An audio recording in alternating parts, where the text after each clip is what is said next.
Good morning, folks. Here we are. It's Wednesday, February the 12th, and with us on the left seat is Mark Guerringue again, and we're going to do the usual two questions from our producer, which neither of us has seen, and we are also going to try something a little bit different that we were talking about after the last show, which is that I have sent Mark 4 topics that I intend to approach if there's time today, and then he did the same for me. So it's more disclosing to each other what our show prep involves, so that each of us can be better prepared to have a discussion, and from the left and from the right, that will hopefully shed light on these different aspects of these topics. That's fair. That's what we're going to try to do. But first, the producer's the boss, and so he sent this one, number 1. And here it is. Do you feel President Trump's displeasure with the federal prosecutors who recommended, I think, a 9-year sentence for Roger Stone, prompted the Justice Department to reduce that recommended sentence? If so, do you feel Attorney General William Barr acted based on the President's wishes in the matter? Want me to take it? Sure. I expect since they were former Mueller prosecutors, 3 out of the 4 who recommended this sentence, and they were Justice Department employees who Mueller had selected to work on his 2-year investigation, that they were trying to take Trump down. And that Barr is a sharp guy. Again, he was Attorney General under I think the first George H.W. Bush, and then he was in private practice after that for a long time, and now he's back as AG. He's a sharp guy, in my opinion. I've listened to and read several of his recent speeches, and so yeah, he's aware, I think, of what's going on. That they're, and agrees, being a conservative Catholic, that the left, that is, the Obama administration, intelligence community, et cetera, has been trying to take Trump down since before he was elected. They were trying to prevent his election and have been trying to take him down, and Mueller investigation was just part of that. So I think Barr doesn't need to be told by Donald Trump, these guys are after me and will do anything they can to bring me down. I think Barr's sharp enough to see that ahead of time. And what they did to Roger Stone, what is he charged with? Lying to Congress, obstruction of justice, and one other charge. And they took him down like he was Al Capone. They had SWAT teams that raided his house pre-dawn, and they took him out in handcuffs. It was unbelievable what they did to this guy. And clearly they put it to him because he was Trump's one-time friend, and he was bombastic, and he was a conservative. He was kind of a hard-to-like guy, a little bit I've seen of him, actually. Had Nixon tattooed across the back of his shoulders. I don't know if you ever saw that. Yeah. So, yeah, they really put the, what's to him. So, I don't think it had to be collusion. Yeah, I think you're defending another criminal again, Tom. Defending another criminal. You're defending another criminal. Roger Stone, even when he wasn't indicted and convicted, was master of dirty tricks. So that was his political thing. So, the fact that he was, and again, you're undermining our justice system. And, Roger Stone was convicted, period. And the sentencing there were only guidelines. It wasn't like they were giving him the book. This was statutory, 7 to 9 years, boom. And so what's obvious... So there were recommendations for a judge to actually pass sentence. Yeah. And so what it is another indication of the vindictiveness of President Trump. Whether he's, and it's just obvious, whether he's going after, whether it's Roger Stone through the Attorney General. They're talking about he threw out Vindman and his twin brother. Now they're talking about bringing charges against him somehow. I mean, it's just goes, now, he's excommunicated, Mitt Romney. I mean, it's just his personality. So what's cute about it, I suppose, he's bombastic. Trump is, and he's a bully. He acts like a bully, but he really is starting to undermine our systems, and that's the real danger. And the fact that you can continually insist that somehow all these people are part of the deep state is just not true. I was telling you, and how do you know that? And here's right, because you read from many sources. Right. Okay. Here's a as we say in the trade, right? A primary source. So I was in Concord yesterday, as you know. This is the day, we are now recording the day after the primary, so I was down doing primary stuff, and I happened to had a lot of time, so I was talking to a retired FBI agent. And he's in his late 50s, let's say, and he worked in Manhattan, and for years he worked on Italian mafia stuff, and then when 9/11, he worked for 15 years on anti-terrorism. Former Marine, and then he worked as some sort of liaison in the White House around the Comey time. So we talked about that, the deep state, we talked about that. And he said it is so demoralizing. This guy's a former Marine, a Republican. And he said it was so demoralizing for Trump to attack us all the time. And he said, this is what I say as a casual observer. Attack us being the FBI. And the Department of Justice, is that anybody who's in the Department of Justice, anybody who's in the FBI, generally, they're Republicans. These are military people, police people. They're about putting bad guys in jail, regardless of the party affiliation. They're just Republicans. And so to somehow think that they're just secretly meaning to throw Trump out is just really another conspiracy from the right.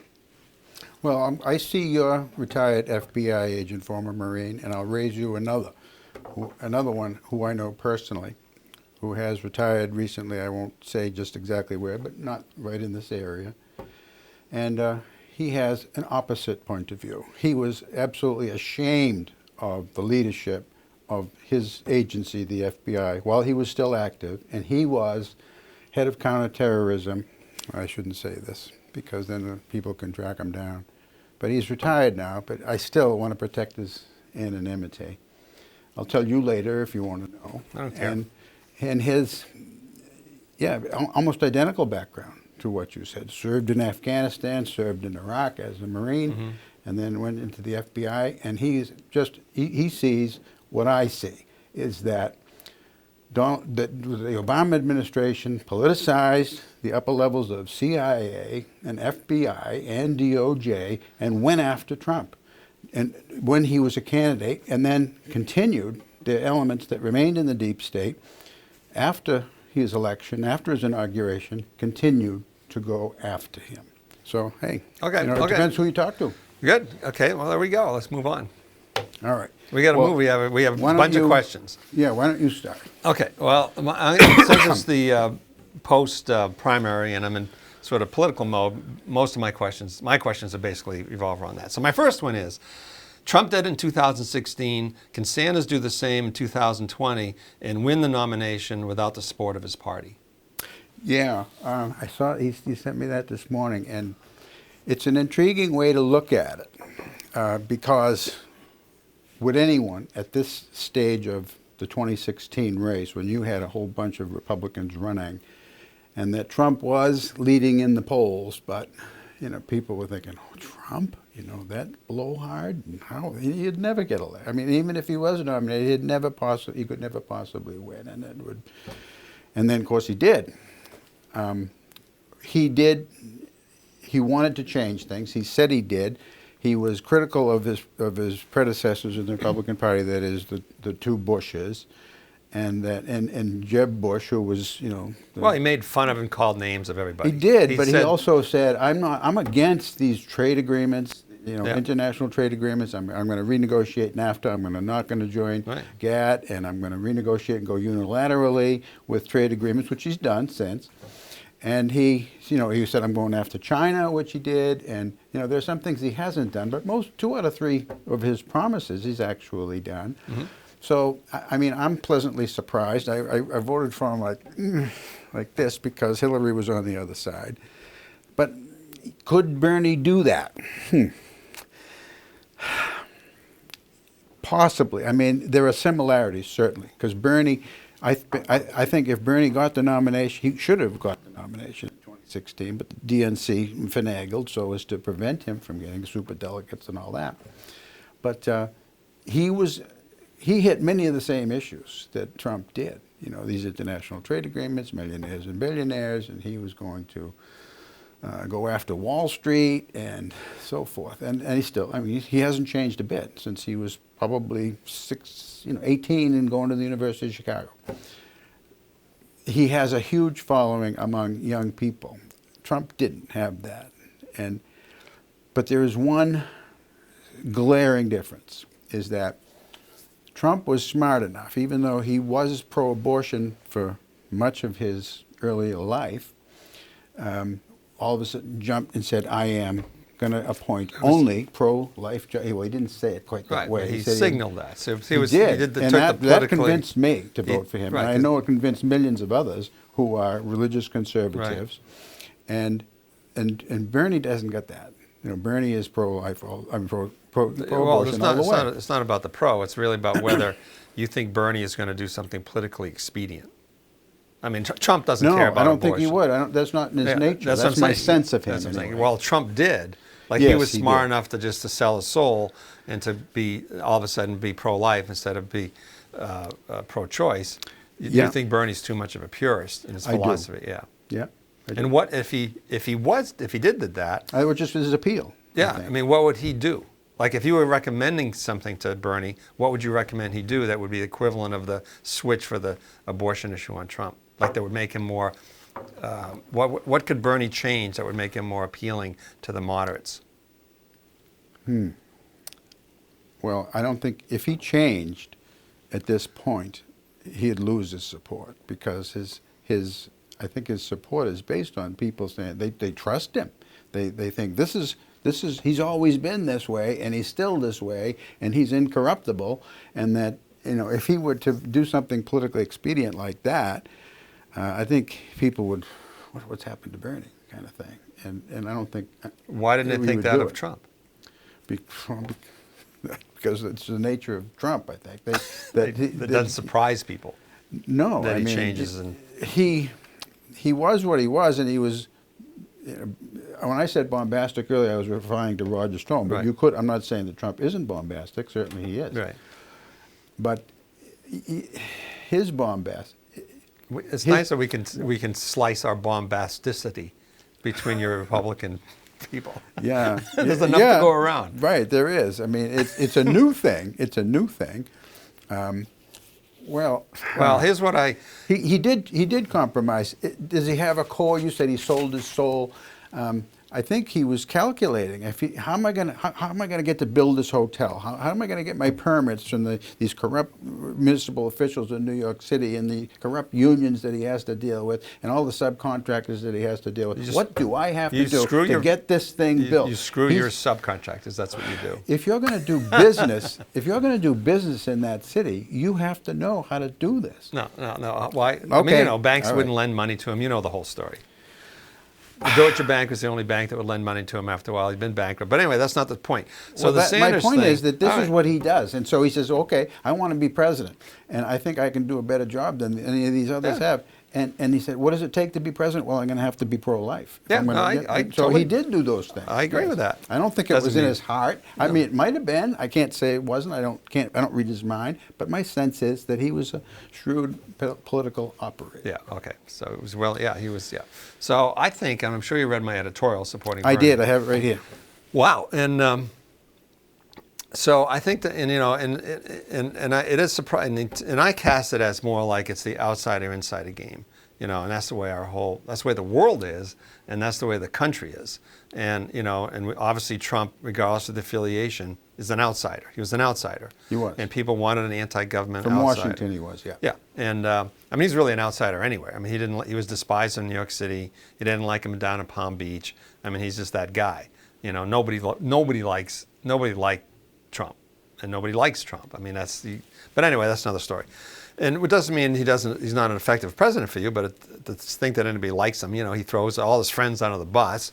I mean, there isn't anybody he wouldn't throw under. Did you see what he said with that guy who was... Except Roger Stone. Except Roger Stone, but Giuliani's henchman there, that guy, Pernas, Lev Pernas, one of the Ukrainian guys, and Trump was saying, he was out in front of his helicopter saying, "Oh, I take pictures of thousands of people, selfies. I don't know this guy," and this guy Pernas was throwing out videos of him golfing with Trump and all that. He was like one of his buddies. I mean, that you have to admit, even to you, this obvious, in-your-face lying has got. I guess it's comical at this point, but it's anyway. So with Sanders, what is true is that the media doesn't like Sanders. Like it really is a mainstream.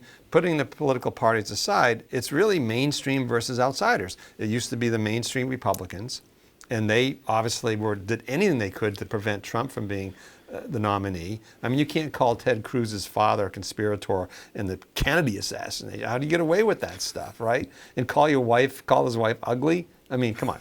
But anyway, so Sanders is not. He doesn't do that. That's only a sampling of what he did. Yeah, no. So and Sanders doesn't do that. I mean, he's not personally insulting, but clearly he's the same. Two sides of the same coin. Where Sanders and this is true, and this is actually. This is true, but where, there were people, and I know my son, who's 29 years old, he tells me, and he's in South Carolina now, but he tells me his friends who are Bernie supporters will vote for Trump if Bernie's not the nominee.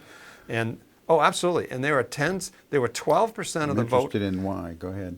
They're outsiders. 12% of the people in the Midwest, all the states that because Trump they see won, that Trump and Bernie are both outsiders. they're outsiders. And I just read this and saw this, that 12% of the Trump voters in those Midwestern states, 12% of those voters in the Midwestern states in 2016 were Bernie supporters. They were so pissed off at what happened. Somebody did some research and figured that out.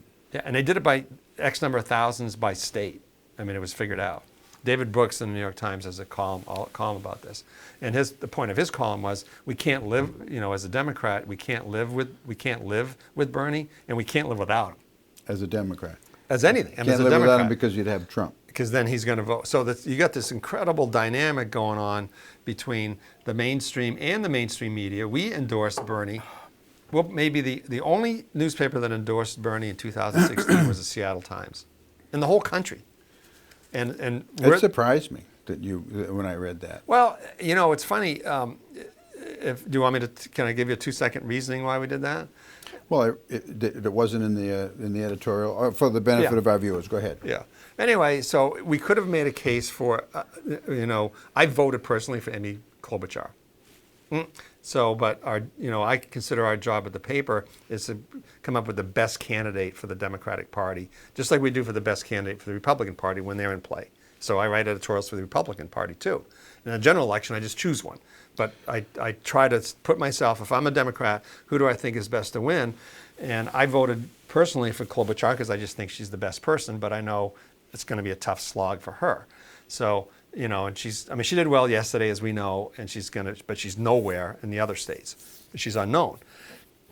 So Bernie represents the 2 points that I made was that, one, he's an outsider. So we live in an age of outsiders. Trump's an outsider. Okay, can I interrupt you for a minute sure. here and ask you, you say, I agree with you, that we are in the age of the insiders and outsiders. Do you think that's a relatively recent phenomenon? How Yes. long has it been the case? I don't know. I think wherever it started. Last 2 or 3 election cycles, perhaps? In the last 20 years, people are just getting tired of their government's status quo and all that. Okay, I agree with that. Period. So we're in that age. And then there are other ones. There was Tulsi Gabbard, who's an outsider. Who else? Who else were the outsiders? I guess she and Bernie were really the only 2 outsiders. Oh, I guess Andrew Yang is an outsider. Yeah, he would be. So one is that's that. And 2 is that he's the one, any president who's won, except for maybe George W. Bush, who slogged it out boringly with Gore, right? But basically any president in modern time wins. They win because they just have that magic. It's more than charisma. Like Obama. It's like Trump, Obama, Bill Clinton, Ronald Reagan. They just create this energy. And so right now, Bernie's the only one that has that, and Democrats. I mean, the other people have their people, but he's the one. I mean, he's got all this money through these individual donors. He's the one that really has the energy, and I think. And while I agree that conventional thinking is that if he's a nominee, Trump's going to kill him, it's just not that hard to look literally 4 years ago and say he's doing the exact same playbook as Trump. I think the people who support Bernie because he's an outsider and because they think that he'll change Washington and everything else. I mean, these are people who are calling for a revolution. And when they call for a revolution, they mean it. You know, Ocasio-Cortez, who's out campaigning for him, and mentioned it just last night when he won the primary in New Hampshire. Revolution, baby, revolution. And Bernie is just like these red diaper babies who I worked with when I was a lefty. Now, I wasn't as lefty as they were because that's what they were after. They were looking for revolution, and they were Jews, grew up in New York City. Their parents came from Russia. They were Jewish communists. I don't think Bernie's people were communists. I haven't been able to find that. I looked for it. Buttigieg's father was. He was a Marxist, communist. He taught at Notre Dame. But these people, they believe this stuff. They want to see change. Now, I'm not saying Buttigieg is a revolutionary. Bernie is. And the people who follow him, they are. And they're bomb tossers as well. Not all of them, certainly not all of them, but a serious contingent. I would bet that if you were to somehow find out who the people, the Antifa people with their masks and their costumes, who were how many of them were Bernie supporters, I bet you'd find that most of them were. Yeah, I don't know if you can say that, but even if I'm speculating. I don't have any other basis to say that, but that's the same thing as all the racists and the fascists that support Trump. And it's the same thing. It's the David Dukes. It's just the fringe on both sides of the party. So we can discuss that, but it's always that case. And I'm not disputing that Bernie's a revolutionary. But the other thing I said in the editorial, which is I think just obvious, is that he's really going for like health care. And I support Medicare that. for all. And there's no way in a million years there's going to be Medicare for all anytime soon. So what he's going to do, he's going to push. He's going to push that way, which means he's going to fix like the latest budget with Trump is that he's taken $1 trillion out of health care. And Medicare. Medicaid. Excuse me. You're right. But Medicaid, subsidized. But Medicaid. that includes Obamacare. And okay. Yeah. So and he's trying to dismantle Obamacare as it is. And I will tell you that if Obamacare went away today, I would not be able to provide health insurance for my 40 or 50 people or go out of business. So I'm one of those. I'm a business guy, Tom. I mean, you've had the luxury of getting health insurance for your whole career, someone paying for it. But I'll tell you, this is a severe, major problem that is now being masked because even though Trump and the Republicans are talking that game, Obamacare still exists.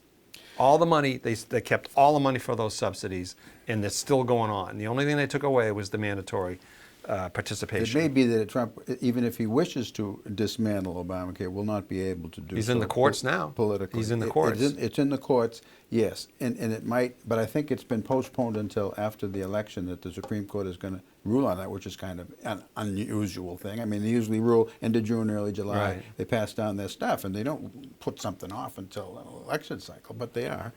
And it's a constitutional question because Roberts had said when they first said, this is unconstitutional, you can't do it unless you call it a tax. And Roberts almost rewrote the law while he sat there and said if it's a tax, then you can under Article 1 because Congress is given the power to tax. And that makes it constitutional, and therefore, that particular thing has been challenged because now it's not a mandatory anymore. You can't pay a penalty. Trump changed that, and now that kind of pulled the rug out from what Roberts did. So it's become a legal question now. Yeah.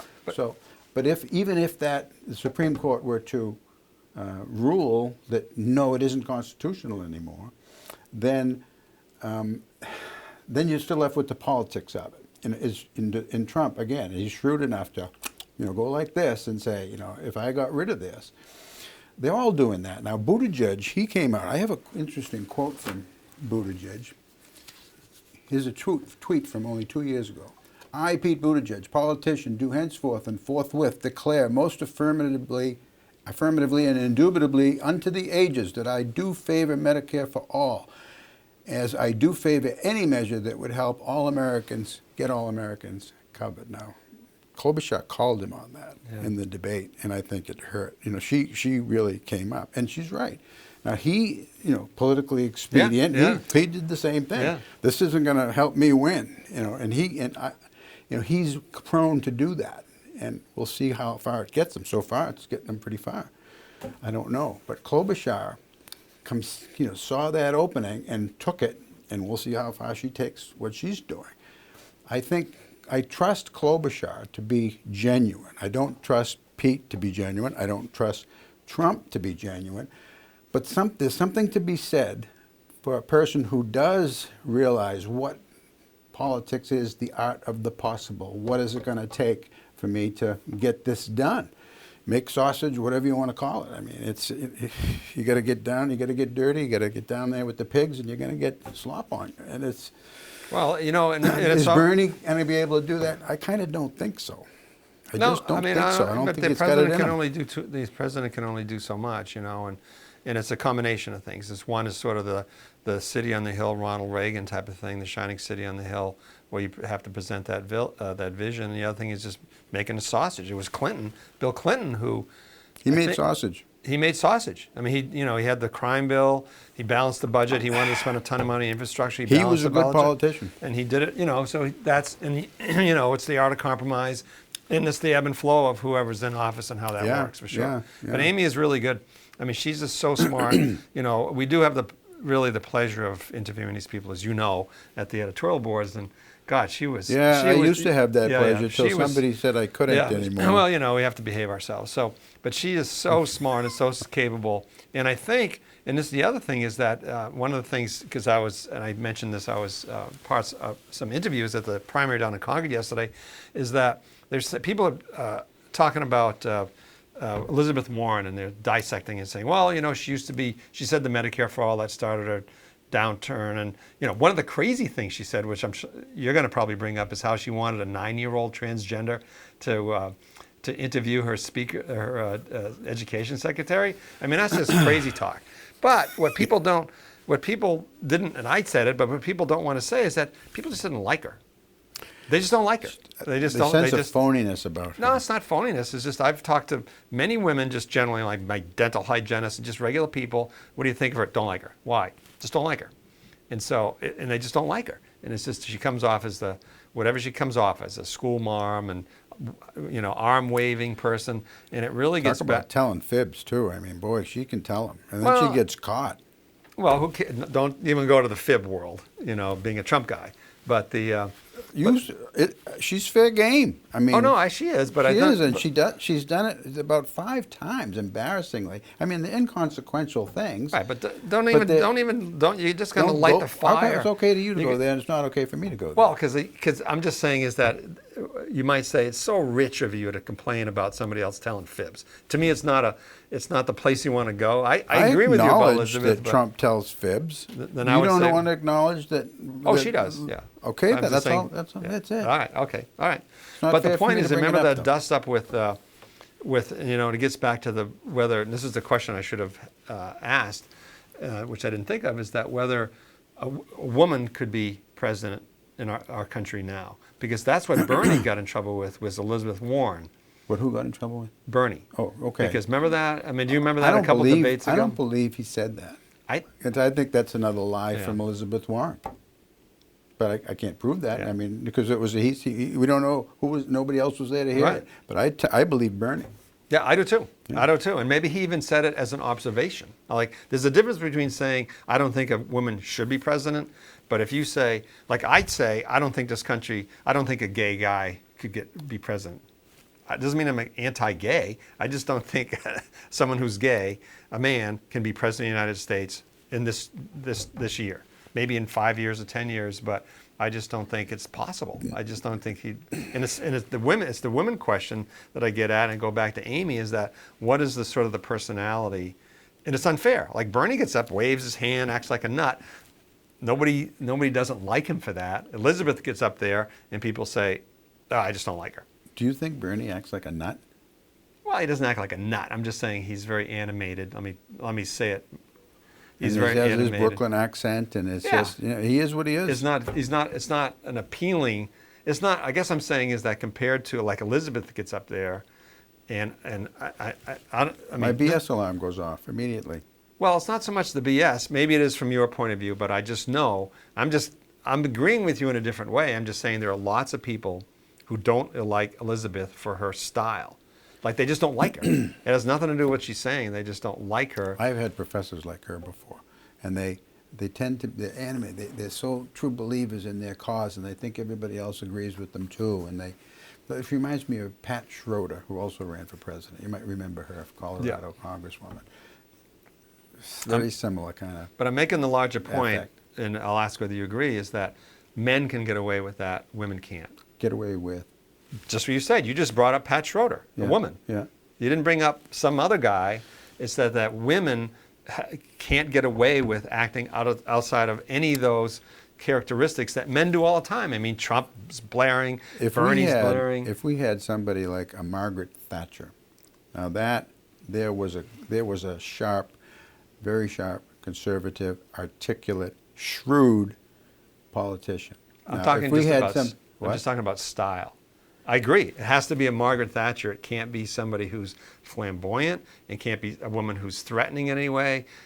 There's no way we're going to elect a beautiful woman. It ain't going to happen. We could have Romney, handsome Romney, but right now it is not. I'm just saying. I'm just making the observation. It's not that they shouldn't. And this is what happened to Hillary. To this certain extent, people just didn't like her on stage. It was easy to dislike. No, I realize that, but just their stage presence, people just didn't. She didn't connect. No, she didn't. Right. Same with Elizabeth. You know, now Klobuchar does, and she's in one sense because she's very contained. You know, more genuine. And she's well, okay, but her. I'm just talking about style now. But her style fits the. I mean, I don't want to put her in a category of Margaret Thatcher. You know, Margaret Thatcher was like everybody's. You mean she's unattractive? No, I don't think. No, I'm saying that Margaret Thatcher, my recollection was a long time ago. She was like older, grandmotherly looking woman, right? Like staid English woman. Yeah, you know, she was. And Amy's not. I mean, she's attractive in a box without being threatening to people. She's not unattractive, but she's not attractive either. She's attractive. She's an attractive person. That's She's a a regular, subjective judgment. good. She's a Midwestern attractive. Nobody's gonna feel offended by her, and she's really smart, and she's funny, and she's clever, and I think she's, you know, and she's comes off as being very honest, which I think she is, and she's tough. You know, she was a prosecutor, so I think she fits the image, and I'll just leave it there. But I think she totally fits the image. We'll see. She might of a woman continue who to does it. I hope so. surprise. She might continue to surprise us. All right. So Bennett's out, and Andrew Yang is out. Deval Patrick's out. If he ever was in, really. I mean, he was in his own mind. Yeah. He came in late and left early. So, okay, it is what it is. So, Trump's peace plan, his Israeli peace plan, I brought up. Now, I don't know if you've had a chance to Not look much. it over. I haven't. Here's what he's saying. I mean, this has been a problem for 70 years. Right. Okay? And most people say there's no way that this is going to be fixed unless the Palestinians get their own state. So they call that the two-state solution. Right. That the Palestinians have to recognize Israel's right to exist, and Israel has to acknowledge that there's going to be some nation state called Palestine, with it probably in the West Bank. Okay. Well, that's been proposed and not proposed, mostly proposed in the 90s in the Oslo Agreement. And so Trump's position is very similar to this Oslo Agreement, which was turned down by the Palestinians. My particular read on this, and I'm not alone, is that Palestinians don't want peace. They will never acknowledge Israel's right to exist. They want Israel gone.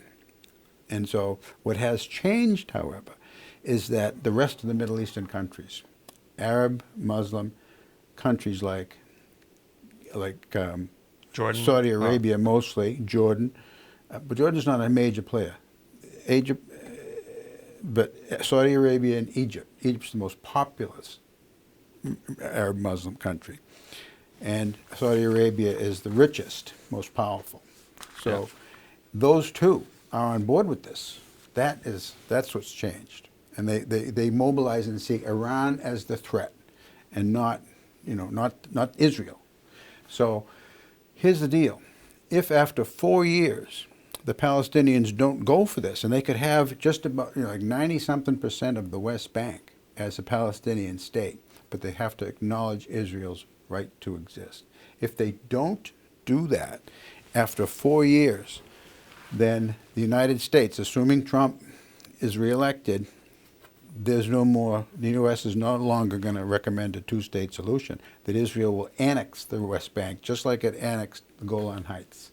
And there's no more, and then they can either become citizens of Israel, like so many of them, there's over 1 million, almost 2 million Arabs, Muslims are now citizens of Israel, or they can go to Jordan or go wherever they want to or whatever, but there'll be no more two-state solution. So that is a game changer.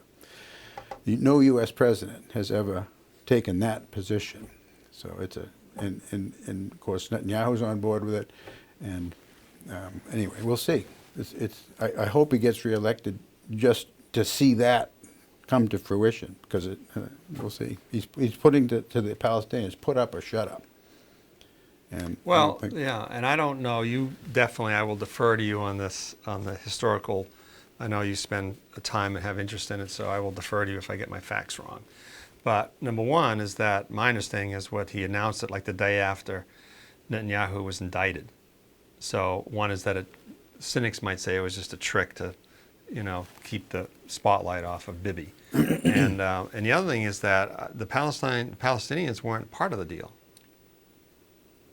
No, they No, wouldn't. they Go weren't. for So this. what kind of? No. That's kind of like, you selling your house, and I'm the realtor, and I don't talk to you about how you want to deal with your house. Like I just sell it to somebody else. So It assumes the Palestinians would never negotiate. right. So then obviously it's not much of a plan. It's a plan that if you want to annex the West Bank, which they do, and there are 2.5 million Palestinians there, and you'd probably set up like this apartheid situation where they would just be whatever class citizens they would be. I'm not sure how that would. They're expecting maybe they'll go for it. Well, they're not. I think they went to the UN and they wanted to get a veto, and the United States stopped the veto. So there's no way the Palestinians are going to accept this. I mean, they're not included. You can't include someone in a peace plan if half the parties aren't involved in it. So if you want to exert your power, and this is the way to do it, then I would agree that could be an effective way to do it. It could be you just play hardball. This is what we're doing. This is our plan. I'm selling your house, Tom, for $100,000. I don't want to sell it for $100,000. Tough shit. We're going to sell your house. We're going to take it unless you go for this deal. But to me, the problem with that, and obviously presidents have been trying to solve this thing for generations now. So we ain't going to solve it. But what's the population of Israel now? It's like 9. No, it's more. 9, 10, maybe it's 10 by now. So it's like, but in 48 it was like 400,000. So we've gone from 500,000 or 600,000 to 10 million, and by that same factor of Arabs have been increasing. Like Jordan has faster 80 than million. Jews. Egypt has 120 million. I mean, it's just I tens see. of In the region. tens of millions and millions of. Yeah. They're outnumbered. And there's this climate thing going on. I know you're not a science guy, but the Eastern Mediterranean region is just drying up. They've been in the worst drought for 25 years. They're sucking all the water up. And one of the reasons that to come up with a peaceful solution that's amenable to both sides is that at some point either it's going to be demographically, and we know we can have water wars and those resource wars, but just even demographically, Israel could be pushed in the sea. And that's going to happen, whether it's this year, 10 years, or 20 years. So that's the big danger of not trying to have an agreement that both agree to, and that's...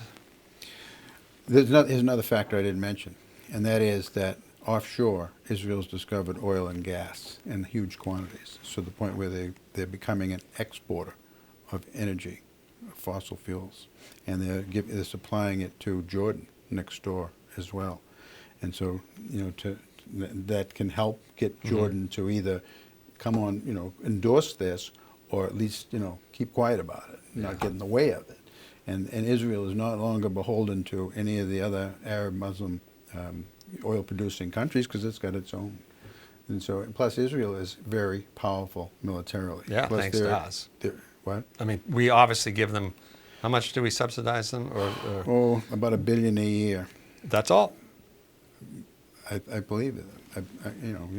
Maybe it's more than that. I mean, if we give $500 million to Ukraine, it goes back to the deal that Clinton made with Hosni. What's his name? Anwar Sadat in Egypt. That they've been giving him that much since that deal in the 90s. I don't know, but a lot. We do. Yeah, But then yeah. Israel also, they take our technology, Oh, yeah, which they're is the good. best, and then they improve on it. Oh, no, they're And totally. yeah, I mean, they're. Phew. Yeah, no, you can't. Their military's second to none for sure. Nobody's would Yeah, deny that. yeah, And they yeah. need it. And they what? They need it. They need it. Oh, They need because it. they've been invaded 3 times Yeah, by these. yeah. Yeah, right. So, okay. So there's that. You wanna All right, that do- was my. That's all I have to say, unless you, Yeah, no, I'm you done. want to add to it. Do you want to go with one of yours again? I have it right. Your stuff right here. Trump has demonstrated. Well, we could go there, but yeah, okay. We'll just without getting too emotional about it. So I said basically, Trump's demonstrated inappropriate, and I put that in quotes because even Lamar Alexander, right, a key vote in the Senate impeachment trial. You're talking about the phone call to the president of Ukraine. I'm now? talking about Giuliani, the whole thing. I mean, the whole thing, Okay. not just the phone call. Consistently lies, bullies, and abuses his power. What would it take? Is there anything that Trump could do that would turn the Republicans against him? Yes. What? Like, If what he- would it take? If he were not so conservative about appointing judges. That Okay. that alone would. That I think that would. That's the basis of his support. That, Okay. yeah. Is there anything? And then, you know, when he had a stupid thing that he could do, Yeah. I mean, he's impulsive. We certainly see that. I mean, but it doesn't seem to have hurt him. And he hasn't slowed, well, I guess he's slowed down a little bit, but still, he does some stupid things and says some stupid things and tweets them, and it doesn't look like that's going to stop. He could go over a line and say, but still, no. I think his support is people who cannot stand mainstream media, cannot stand Democrats, and they see them as one and the same, and want to see Trump put it to him. He can do anything else he wants to, as long as he just doesn't have any respect for them, and just Yeah. basically gives them the finger. Yeah, no, it's whenever true, he and gets an opportunity to do it, and that, I think, Right. helps him. Oh, absolutely. And there's an appeal to it. I mean, Yeah. there's no question, even for me, who can't stand him, like there's just something refreshing when he just says what he wants. Totally inappropriate. But it's more than that. And we don't have much time, don't want to waste it. But from my point of view, it's just more than that. It's gutting the EPA. It's, it's just changing the way we have our relationships with our allies. Because that's the other thing that was in the news about how Russia and China are probably going to support Bernie. They're going to support Bernie Okay, well, the communists. because they think they want him to lose to Trump, because they want Trump in. Because Trump is really the biggest China-Russia surrogate, because one is Trump is a lapdog to Putin anyway, but China and Russia wants Trump to continue creating splits in NATO and doing those things. And so it's curious. I mean, one thing is that, and when you say, well, he gets away with it, and but it's amazing. Like, one is that presidents almost without exception win a second term, pretty much. The other is that unless something catastrophic happens, if you're Lyndon Johnson or something. But the other thing is that most presidential elections are decided on the economy. Third-party people come in. Well, yeah. They heard H.W. Bush, Ross Perot. Yeah, and he was, and even, so he was an exception for sure. And Clinton, my next point, which is also the Bush, a big reason why Bush 41 lost was because of the economy. Because the economy was just dipping at that time, and Clinton came in, and he had the right message. So that was, but anyway, so it's either one is that my point is that there's just a momentum for second-term presidents. I mean, Bush won, Obama won, Clinton won, Reagan won. It's just the way it is. And then the other thing is the economy. So mostly people are elected or not elected or defeated how the economy is. So the economy obviously is doing really well. And without getting into that debate, but it's been doing well for 10 years and it's still marching. No, it is. It has been doing well. I won't go there. No, it has. I mean, we don't agree on this, folks, but go ahead. Yeah, I mean, the Obama economy grew at a faster rate than it did under Trump, for many years in 2014, 15, 16. Now, you could argue that because it was so bad, but the fact is it's been on a trajectory for 10, 11 years. You can't deny that. You can't deny it hasn't been on a trajectory for 11 years. It's just the way it is. You look at any chart, you look at the stock market or by any measure, employment, all that stuff. It's just gone. It's just been good for 11 years. Wow. So the fact that he's in a second term and we have this very good economy, it's almost impossible for him to lose, except for himself. And as one analyst said that, that every time Trump takes 2 steps forward, he takes 1.75 steps backwards. That he Economically speaking? just general. I mean, just politically. Like if you could just, right. if That's you could been take his Trump pattern. now, You're right. lock him in the West Wing. He does something dumb after he has 2 or 3, Wins. great things in a row. Then he does something or says something stupid. Right. So if you could lock him in a room for the next 9 months, he'd probably win easily. So the question is there like what I would call a black swan event where he could, I mean, who knows what it is? I mean, he could just, we were lucky we didn't get in a war with Iran. Like if the Iranians had shut down one of our airplanes instead of one of theirs, or whoever it was, Ukrainian I think he airplane. handled that brilliantly. Yeah, well, I think he's handling Iran absolutely brilliantly. Okay, all right, well. Okay. All right, that was my question. Let's do yours. Your That last was my one first. question. No, you had another one. You said, should you No, have go to ahead. I was been keep talking. his status in the primary? No, I was talking. You go ahead. I need a glass of water. All right. UK out of the EU. They finally did it. Boris Johnson played, again, talk about a shrewd politician. He played that well. Because he's got an idiot as an opposition, Jeremy Corbyn, who's some compared to Trump, endorsed Jeremy Corbyn. I mean, he's another socialist. And so you have England going in the direction that that the United States has gone by electing Trump and and Boris is a flamboyant guy, and he has an interesting sex life as well, and he's not compared to Trump's, but he's not monogamous. Let's put it that way. He's not? No. Is he married? I don't even know that. Okay, never mind. But he's a playboy. That's his reputation. But he's a shrewd politician, and he's played the EU well. They're out because the EU is a massive bureaucracy, and it's unaccountable. People don't elect them. I mean, you can elect people to the EU Parliament, but you don't. It's like punching a big sponge, and they control borders, and they control trade, and so forth. And it's like next stage would be the United Nations, although the UN doesn't control trade, but borders. But it's a move away from centralized government and decentralization, which I think Trump is also doing, and the Democrats are moving toward bigger government, more power of government, regulations, and so forth. And Trump is moving in the other direction, more in employing federalism, give more power to states. Well, Boris is pretty much doing that, mostly by getting out of the EU. We can survive without you. And it's going to hurt your trade. It's going to hurt, relations between Northern Ireland and Ireland, which is another kind of a side story. But what you might see as a result of this is that they might lose Northern Ireland. Yeah, and Wales, Scotland. Well, I'm not as familiar with the political situation in Wales and Scotland. There are similarities. They're Celtic people, and they want to be autonomous, but I don't think it's as powerful politically. Mitchell negotiated an agreement that if both sides, if people in Northern Ireland and people of Ireland agree, and by referenda, that they want to reunite, then it's going to be done. That was the Good Friday Agreement that Mitchell negotiated.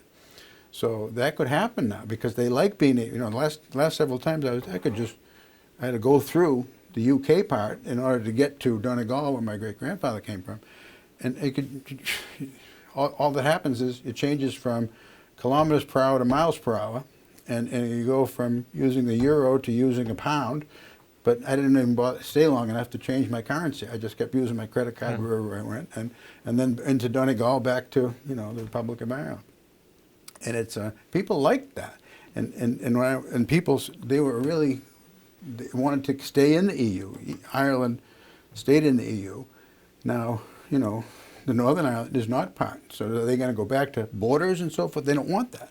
So they're feeling more Irish, and that's an unexpected, possible, side. When was the EU created? UK when the EU. When was the EU created? Created in small increments, beginning in the 50s. It was a common market, and then it got more and more and more power and so forth as it. But one of the reasons they were created, one is the Brexit thing I think we both agree on, it really what tipped it was the immigration thing. I mean, open borders under the EU, you could be in Germany and just move to England. You could. Right. So, Yep. and there's no question, and that was a tipping point. Prior to that, you can make interesting discussions because it's headed in Brussels, right? Yeah. And and then like when I was in Slovakia being a poor country, they got funds like everybody else was contributing, and all of a sudden there's some infrastructure train station Yeah. that was built by the EU. Yeah. So you could argue, so they were kind of Ireland like did too. Huh? Yeah. Ireland got so, separate. so they were. So it was kind of like the states, a federal It was. overview. Yeah. So, but the part, this is one of those, unintended consequences things, and I'm not arguing for or against, but a lot of those relationships after post-war was to keep them from fighting each other all the time. I mean, the Germans in France and England have been fighting for 20th centuries. century would be And then in the 20th century, it's like every 20 years we're having a world war. Right. So part of that is just to bind them at the hip, and so they just don't fight each other. And so that worked, whatever. So there you go. So that's good. And now you get to the immigration thing. That's bad. And now if we start fragmenting It's things. bad that the free travel. Yeah, I mean, I could see if I was England, I could, there's a trade-off, but I could certainly, it made sense why, you could understand why people voted for it, and whether it was worth it or not, I guess it remains to be seen, but you could certainly understand it. But that was the trigger. That was the Brexit trigger, was the immigration. So the question is that if we start fragmenting again, where does that lead us? And we don't know, and that's the trade-off. And so I don't look at it so much as a one-world government, the old trilateral commission with George Herbert Walker Bush, but I look at more like those networks partly were formed so they wouldn't fight each other. So they'd stop fighting each other. Okay, that's typically the pro-Brexit, anti-Brexit argument. That's the biggest anti-Brexit argument. All right, let's.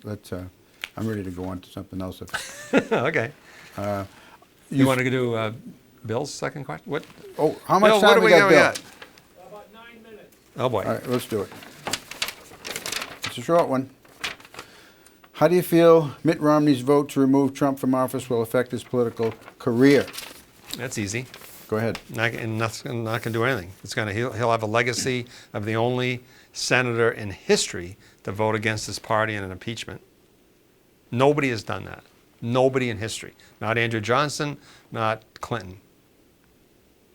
So no Democrats voted for Clinton's correct. in the Senate. And then, of course, Nixon never got impeached. He resigned. Right. I mean, he had the equivalent with Goldwater and Howard Baker going to Trump, going to Nixon and said, you got to go. True. So they said, we intend to vote you guilty, so therefore, but they didn't actually do so because it never came to that. Well, I think Mitt Romney lacks courage. I don't think he's got an instinct to fight. I don't. Wow. I just don't. And his demeanor is smooth. I don't know how well he did as a businessman, in liquidating companies that were weak and so forth. And Well, he worked I for Bain suppose that might Capital. have taken a little. Yeah. Bain Capital, to say that they liquidated weak companies, that's Deval Patrick worked for, it's a consulting. He rescued the Olympics, My point is Yeah. that if you're going to make hard-ass business decisions, they're going to cause people distress Right. that work for a company that you might find yourself, here's your walking papers, here's a few thousand bucks for you, goodbye. That takes a certain amount of courage, I suppose, to fit. Unless he had his minions do it and he didn't do it, I don't know. But I just don't see. I sense that he's a smart guy. He's deeply Certainly. religious. He says so. Yeah. Okay, if you don't take someone at his word, particularly a Mormon, Mormons are deeply religious on their face.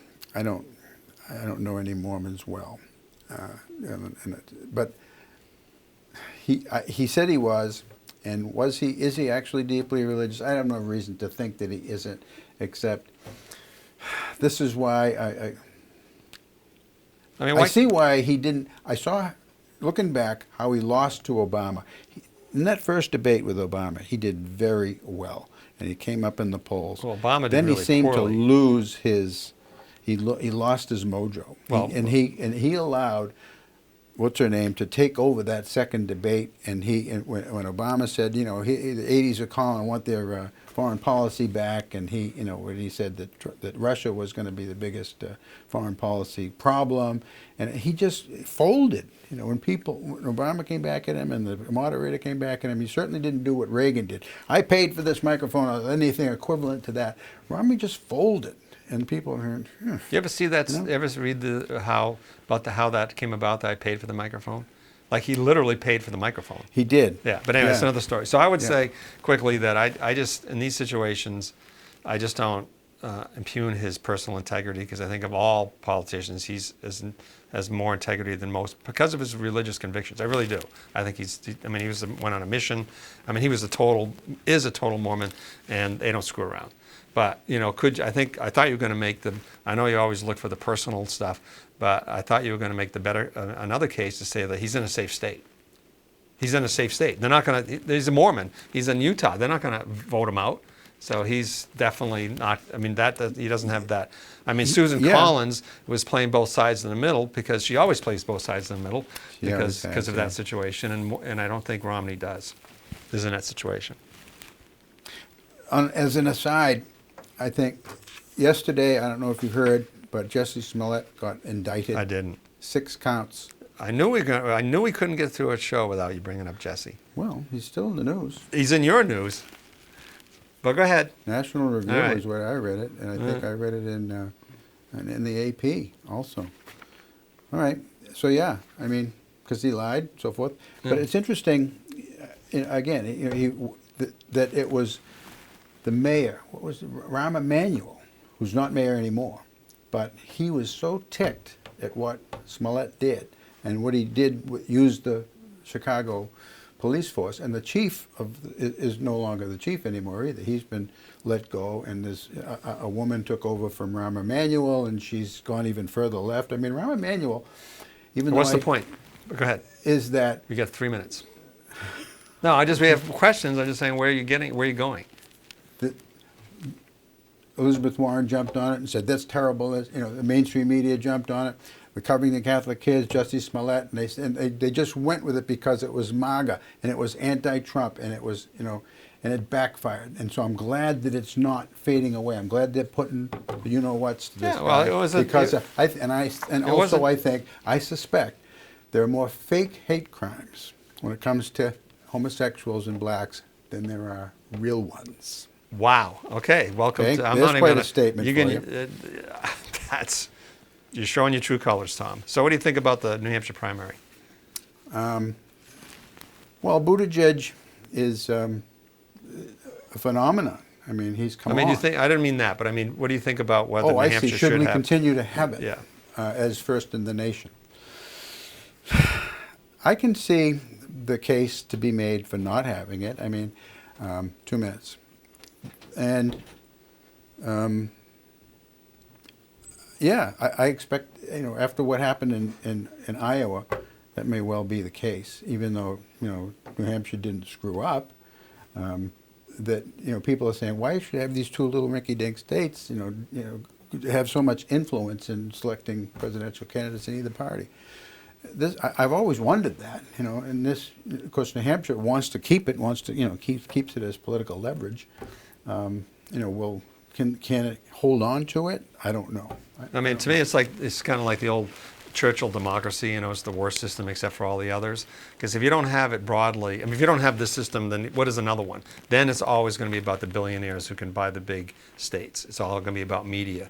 Because the small states, whether it's this state or another state, really allows this winnowing thing to happen. Like people really kind of do well or they don't. Like Biden, from the get-go, really wasn't a good candidate, and it showed right off the bat. So I don't think that, and this whole idea, I'm going to argue a little bit more, your point of view probably is that this idea that we're too white, well, we're 90%, we're too white. I mean, New Hampshire's too white. We as in New Hampshire, not you as, I don't know what you guys are in Maine. You're just farmers, right? Yeah.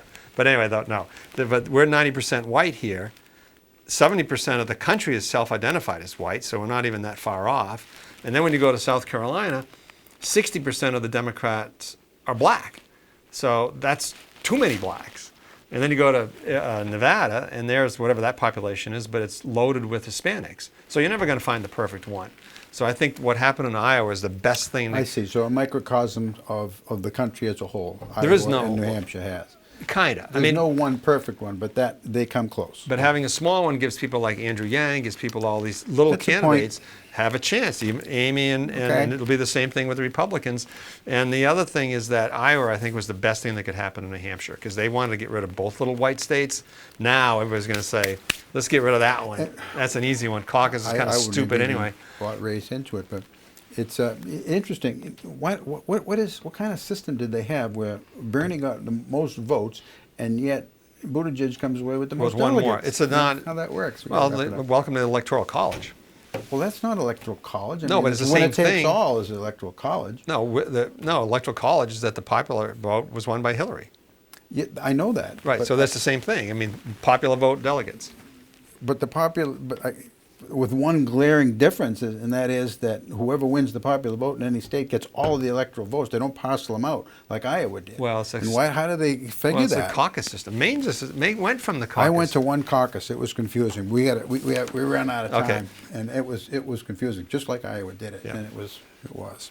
And okay, so folks, well, I don't know how you like the new format, but we did the best we could. I got my leg up here. I've had some surgery, and I'm recovering, and I think I'll be back in 2 weeks with Jim Wilfong, who's also had health problems, but he says he'll be back. He'll be ready. Thanks, Tom. Thanks for coming, Mark. See you next